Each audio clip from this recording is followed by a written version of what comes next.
Hey everyone, Anne O'Connell with OC Publishing, and welcome to the author journey. Can you tell I am channeling my 60s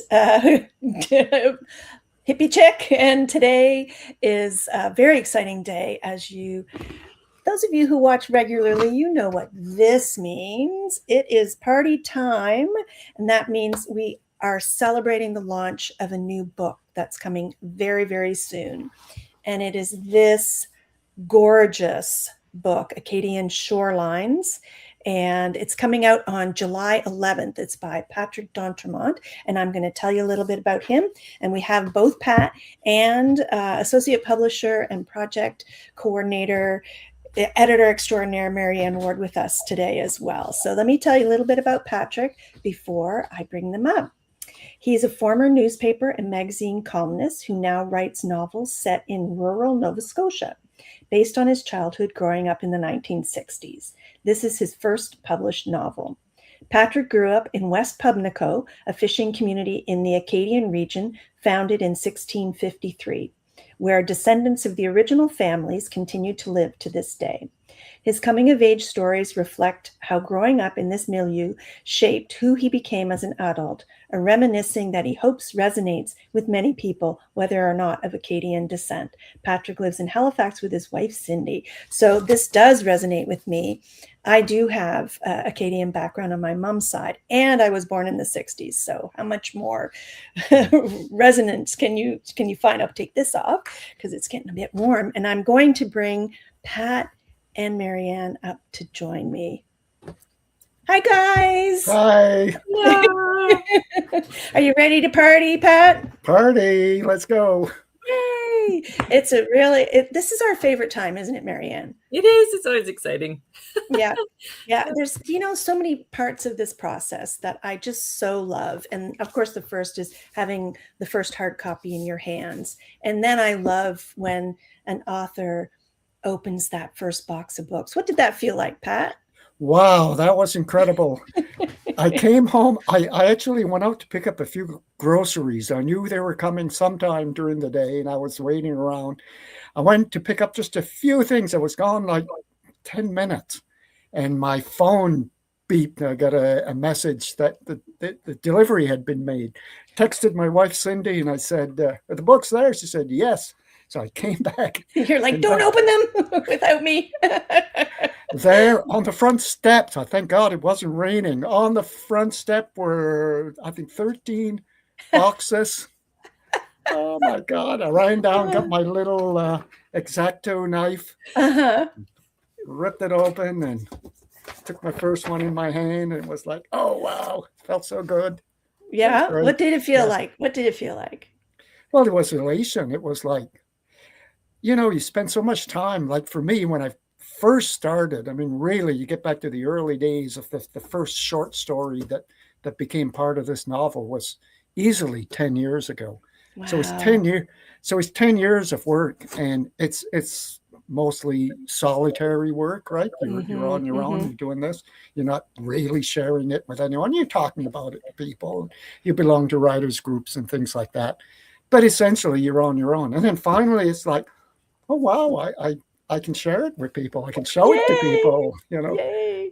And they can believe me, because you wonder after a while, do they believe you, or are you just making this up? Right. And at what point did you come into the mix, Marianne? I know that you started working with Pat quite a ways ago, right? Yeah, I looked that up in preparation for this conversation, and Pat, it's 4 years ago. Wow. Yeah.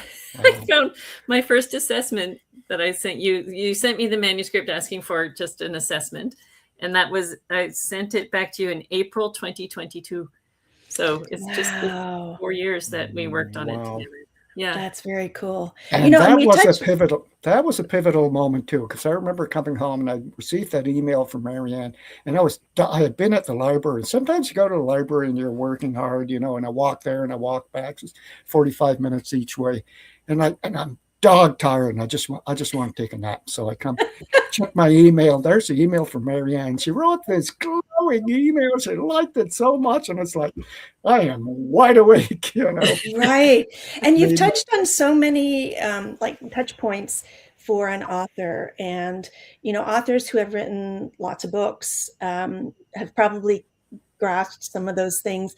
People who are just starting, you talk about writing groups. You talk about your writing space. You talk about at what point you sent out to a professional editor for an assessment. How did you know to do all those things? I don't know how I really know, but I'll tell you my style of work as a person is very collaborative. I had, like you and Louise, I had my own business for many years, and I wasn't, by any means dictatorial or anything. I'm still good friends with people who worked for me, and I just believe that if you share and you ask for help, you will get help. And if somebody asks you for help, you give help. And that's the way the world turns, And writing was, creative writing was new. Like 10, maybe 12 years ago, I started really being interested in creative writing. I'd done a lot of writing, as you mentioned earlier, for magazines and the newspaper and stuff. Those were all like business columns and technology. And I got interested in creative writing. And I knew right off the start that I was way beyond anything that I could possibly do. So I knew I needed help, and I just absorbed it. I loved it. I took tons of workshops and read dozens of books on writing. And you ask lots of questions, and that's really awesome. Like if you don't know, you've got to ask, right? And I always like to say there's no bad question if you don't know the answer. So, I applaud you for doing that research. And do you have a favorite writing book that you found during that process? Yes, it was called On Writing by Stuckley French, I believe. There was a husband and wife team. That was a third person to it. Stuckley French, On Writing. And oh man, was it ever good. And I read the Stephen King one. A lot of people quote his, and I think his might be It's called On Writing as well. On Writing as well. The first one might not have been called On Writing, but it's something very simple like that. And I remember, both of them, one of the things they said was just tell the story. If you fall in love with the purple in your prose, chances are you're not going to entertain anyone. I love that. Because you're entertaining yourself too much, Yeah. And I thought, well, that's true. Just tell the story. And I find when people give you advice, especially like I've been in a writers group now for many, many years, and you get to trust people very well, and their comments all come from a good place. It's all to try and make help the story raise better. One another up. Yes. I want to give a shout out to the folks who are watching. Sue Slade at Dartmouth Book Exchange has just hopped on. Hey Sue, I just dropped off more of your books out there today. Woohoo! So before I was going to say, oh my gosh, the excitement and the buzz about Acadian Shorelines is really building. But I want to go back closer to the beginning. Marianne, what was it about the manuscript when you first read it that you loved? Why did it grab you? It's interesting to hear you say that, Pat, like just tell the story. The story was so clear. The voice was so clear. The characters are lovable, extremely lovable. They're distinct and well drawn. The setting is vivid. Although it checked all the boxes. It was funny. It was poignant. It has this beautiful nostalgia for anyone who lived in that time or remembers having a childhood before there were cell phones. Yes. The portrait of friendship, the portrait of family. It really did. It checked all the boxes. I've been as I talk to people about it, I've been describing it as very, very, very accessible. Anyone who had a childhood, particularly anyone who maybe had a childhood in a smaller community, but that's not even necessarily a prerequisite. It captures that awkward time of adolescence and how important your friends are. And like I say, check. I'm feeling it all over again. I know the goosebumps. And the speakers in the window. Oh my God. The blanket right outside in the backyard, open the windows, put the speaker in the window, but then you'd had to run in like every time the side of the record was over. We would stack up these records. I didn't actually describe it this way. Maybe I should have, but we used to stack up these records, like 4 of them, and they drop. Mm-hmm. They always would get warped, especially on a warm day. They'd get warped, and then they start sliding, and all the leaves are brown. Oh my gosh, exactly. So I think at this point, do you have an excerpt that you can read for us? Maybe the first couple of pages? I could read the first couple of pages, sure. Okay. I'm gonna solo you, man. All right. So I'm going to look at my book instead of the screen. I hope that's all right. Fine. Yep. All right, chapter 1. My infatuation with Becky started in 1967, the year she moved to Glen River. That summer became known worldwide as the summer of love, but for me, it was the summer of first love. Although Becky spoke French, she was Quebecoise, not Acadian.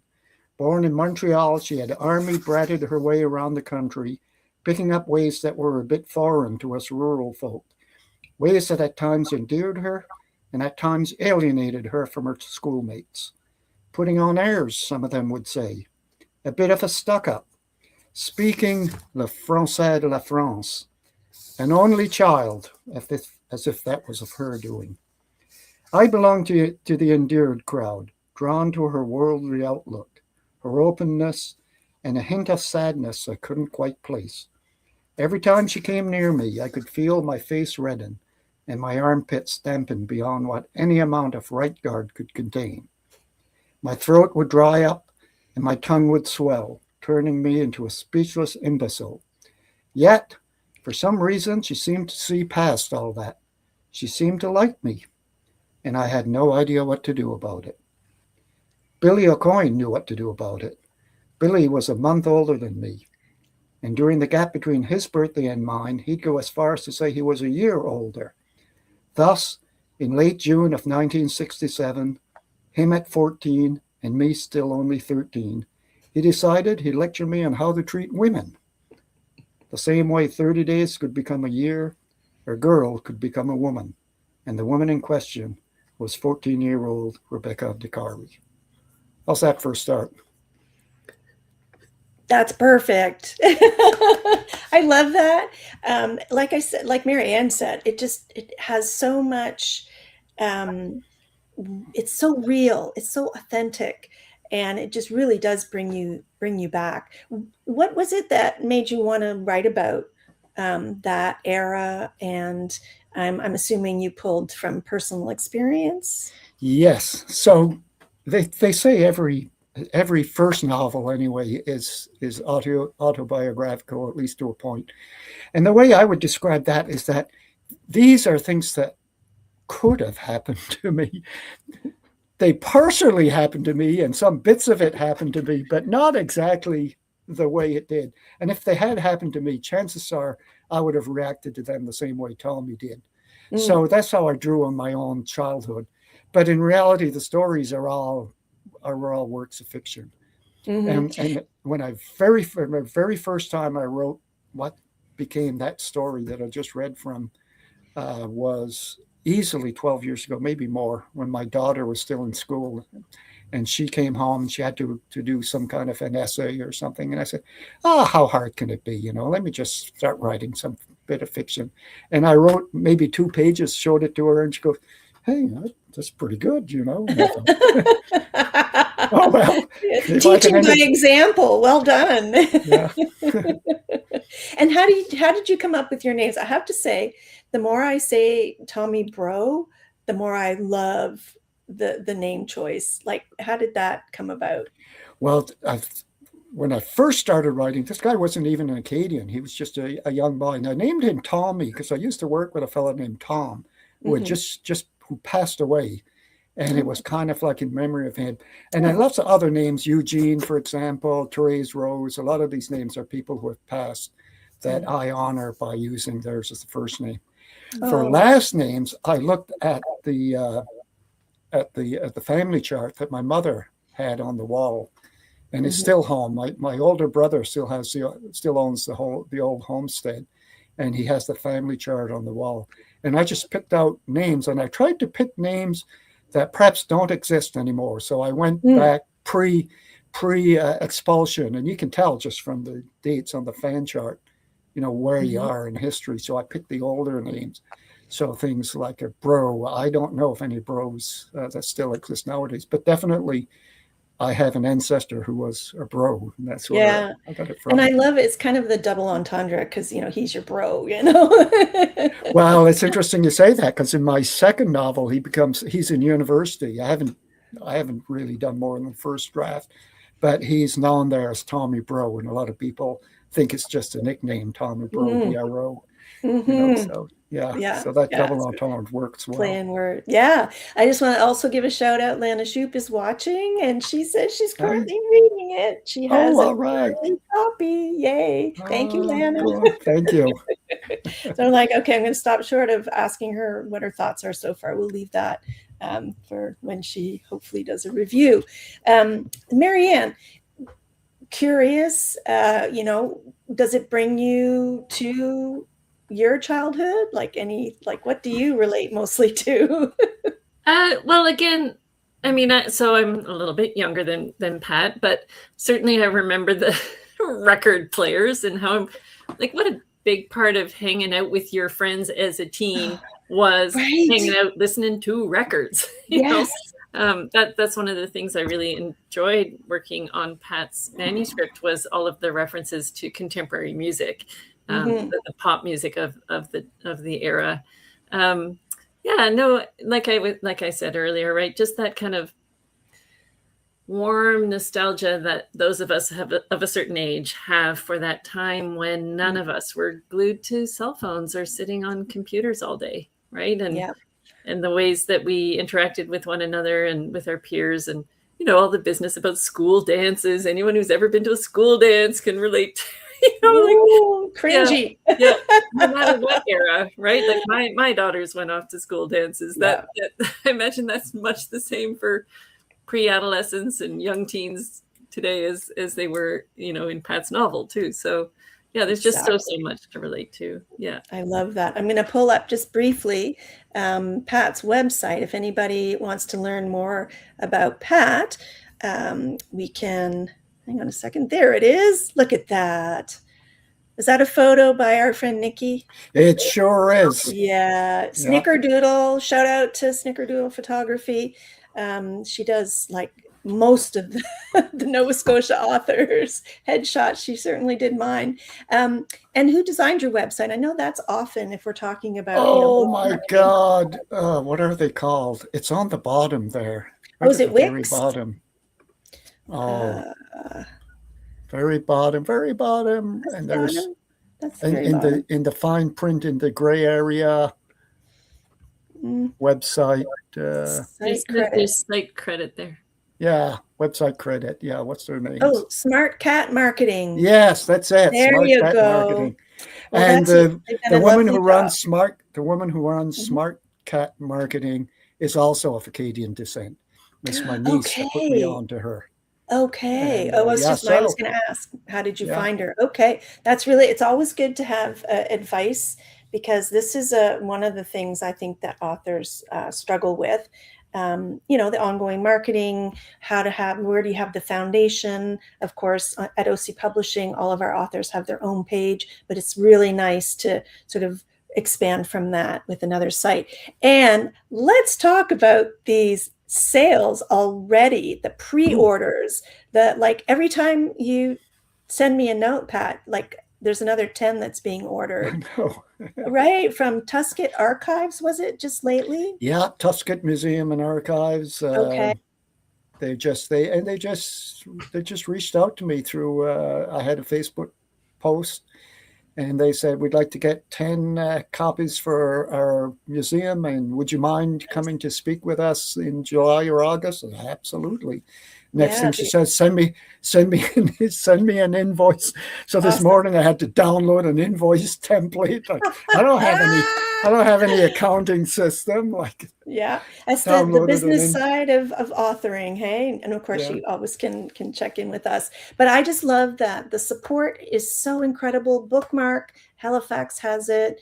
The Bookshed in Hubbard, Dartmouth Book Exchange, Sure Thing in Liverpool, Woozles in Halifax, and of course, Amazon Indigo. I'll be hand delivering some to the Happy Duck in Truro on Thursday, and hopefully Novelty. Haven't heard back from them yet. But really, like, how does that feel? This is like the excitement is just snowballing. What do you, I mean, Marianne, how does that make you feel? Oh, I'm so excited for Pat. You know, as I've said, I right from the get-go, I knew that this would be an appealing story, that people were going to love it. I think I wrote that in the very first assessment to you, Pat. I said, people are going to love this book. Like, so that they're finally getting their hands on it, that it looks as beautiful as it does. Thank you, David Edelstein. Thank you, Corinne. What's her name? Corinne Dontre. Is she in Toronto? Corinne Dale. Dion. Corinne Dale. For the photo. Her photograph on the cover. Which is, isn't it beautiful? Perfect for the. I used to play hockey with her older brother, and he would be one of those guys. There's probably 15 guys that put all together, and they became Billy. You know, Corinne's older brother Herbert would be one of them in the dressing room. He'd telling us all these jokes that he'd make up, you know, and I haven't seen Billy. him in years. I want a spin-off series that's Billy's story. Billy is such a great character. I love that guy. I agree. He's such a good friend to Tommy, eh? Yeah. Billy's the only guy. Billy's the only character that popped into my head fully formed. I didn't have to meet him. Becky, on the other hand, it took me 10 years to get to know her, and I still don't know if I truly know her. He's enigmatic. And the other guys like Eugene and Earwax, I think I know them reasonably well. And I got to know them over time, you know, with early drafts of the story. But Billy, he just popped in fully formed. I knew exactly who he was right from the start. Yeah, it's so clear the way he talks, everything. The way, I have to say, Corinne Dion is watching, so she says you're welcome. Hi, Corinne. It's so beautiful. It is so beautiful, and your community is really, you know, coming out, and you know the blurbs that we got. Like, it's so heartwarming, Pat. And it's just been such a delight to work with you. I would love for you to read another excerpt if you would be so kind. Well, why don't I read one? And I'll tell you sort of the background to this. I want to make sure I don't read something that gives away something I don't want to give away.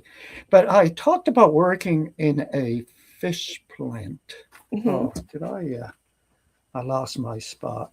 Well, while you're looking for your spot, I want to let people know, hang on, that on July 15th in Pubnico in the evening at Le Musée des Acadiens is the first launch celebration, the first launch, and then Pat will also be doing one in Halifax at the main library in August. So make sure you visit his website or visit OC Publishing, you know, follow on Facebook to get more details on that. So there's celebrations coming. So Pat, did you find your spot? I did. Okay. So there's this is in my very last chapter, and Tommy was working in a fish plant, which is something I did for one summer, and talk about hard work. But there was this fellow I used to work for there who was a foreman, and he was just such a great guy. And he kind of inspired me to come up with one character here, Donnie. And I had just one line for Donnie that said, Donnie's the guy who taught me how to drive a 3-ton truck. And that was the only thing that was there for a long time. And then one day I thought, I think I was at the library in one of my writing days, and I thought, why don't I take that line, see if I can stretch it out into a scene? And it ended up being one of my favorite scenes, you know, once I finally explained what did it mean. And it just goes to show, you know, you were talking about how people help other people and how supportive they are. And this is the way this guy did. So, okay, so Danny, so they jumped into the 3-ton truck, and Tommy's at the wheel, and Donnie is in the passenger side. So Donnie says, okay, start her up. I started her up. Where are we going? Ice plant. Remember, big wide turn. I don't want you to take a corner off Yvette's car. I put the transmission in low gear and started the engine. Then, as instructed, took a wide left turn into the right lane, heading south. By the time we were on the road, I had the engine revving so fast it reminded me of the first time Billy had driven my motorbike. That's another scene. Keep shifting, said Donnie, and he placed his hand on the dashboard. He knew what was coming. I pushed in the clutch, put the stick into second gear, and lifted my foot. Had the same effect as slamming on the brakes. My left hand on the steering wheel is all that kept me from having to be scraped off the windshield. Keep shifting, said Donnie. The truck responded with my shifting in fits and starts, squeak, squeak, squeaking on the pavement. Donnie laughed. You'll get used to it. You can actually skip a gear when it's empty like this. Soon we reached the church. I glanced at Donnie to see if he would cross himself or at least remove his cap as a sign of respect, like my father did. He did neither. I never wore a cap and only crossed myself when I was with my father, so we drove on. As we neared the government wharf, Donnie said, use the brake to slow down, then you can take the corner on 2. No need to go all the way to low gear. I did as told and took the corner as if I had been doing this my whole life. Great, said Donnie. Now try hopping over third gear as you go down the straightaway. Corinne, you probably recognize this road that I'm talking about. By the time the ice plant came into view, I had mastered shifting and taking wide corners, and all that remained for Donnie to teach me was how to back up using those big mirrors. Doing it right was doubly difficult in this particular spot because of the sharp curve. Instead of taking the corner, driving to that little road, Donnie was pointing to a dirt road that shot straight ahead. But look right first to see if got the right-of-way. Backing up to the ice chute took a dozen tries with Donnie patiently telling me which way to nudge the truck, which mirror to use, when to speed up, when to slow down. When we were about a foot from the building itself, the chute was toward the front of the cargo bed. A man in the building controlled the auger and ice flow, yelling through a small window when it became time to move the truck forward a few feet. From the first load onward, I was the resident iceman, and I always looked forward to the break from lugging crates full of fish. Sometimes I think Donnie sent me on these errands because I needed the break more than he needed the ice. How's that for another part? I love that. I love that. It just brought me right back to when I learned how to drive a stick. It was this beat up old little pickup truck, brown. Oh my gosh, just the the jerking. Well done. It really is. It's so descriptive and just really draws you right into the scene. I just congratulate you on this wonderful, yeah. Do you know what that scene reminded me of, Pat? It's making me think of another great feature of this novel. So it reminds me of the scene when Tommy goes lobster fishing for the first time, and Puck is teaching him what he needs to know about lobster fishing. And it occurs to me, and he's likewise very patient with Tommy, right? Like Tommy's a keen, he wants to learn, he wants to do it right. He's a good student that way. But it occurs to me that those are wonderful portraits of the community in which Tommy grows up. That it is this supportive community of one generation taking the next generation under their wing, and with patience and, by example, teaching Tommy how to become a man. There's the famous Alice Munro of Lives and Girls of Lives of Girls and Women. And this novel is, a life of boys and men, in a really, really positive way. Yeah. Everybody was your parent, really. Yeah. And that's the other thing I love about it. It's very, you could read it to your kids, you know what I mean? Like, for the most part. You'd have to cut out the swearing. There's one slightly racy scene towards the end, maybe, slightly, no spoilers. Yeah, exactly.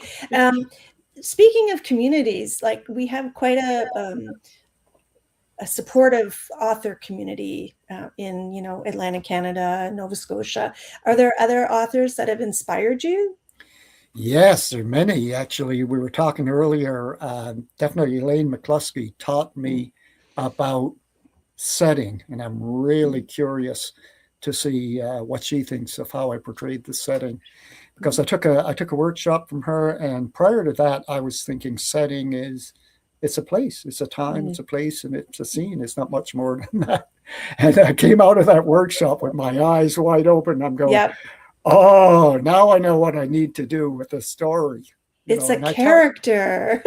Yes. I love that. And you know, that's kind of an unfair question because there are so many very, very talented authors. But why don't we leave it at that? We're amazingly at our time. Okay. I want to remind people that we're going to be launching. The official launch is July 11th, but there are already copies out there. We just couldn't hold back. And of course, on your if you're ordering online, pre-orders are available. But if you're here in the Halifax area, there are lots of stores that are carrying it. So I want to thank all of our indie bookstores for being so supportive, and congratulations again, Pat, to the wonderful, yay, and Marianne for being your very amazing editor and project manager. And of course, our designer, David Edelstein, who wasn't able to join us today, but boy, everybody is such a star. And we're so proud of you, Pat. Well, thank you so much. And thank you for having me. This has been fun. It has, yes. And we're looking forward to all the celebrations that are coming up. We'll see you soon. Okay. And thank you all for joining us on the author journey today. I'm Anne O'Connell with OC Publishing, Acadian Shorelines. I'm holding this up. I think the title might be backwards. I hope it's not, but coming July 11th, but it's out there ready to pre-order and to purchase. Support local authors, support indie bookstores, and we'll see you next time on the author journey. I'm Anne O'Connell again. Bye for now.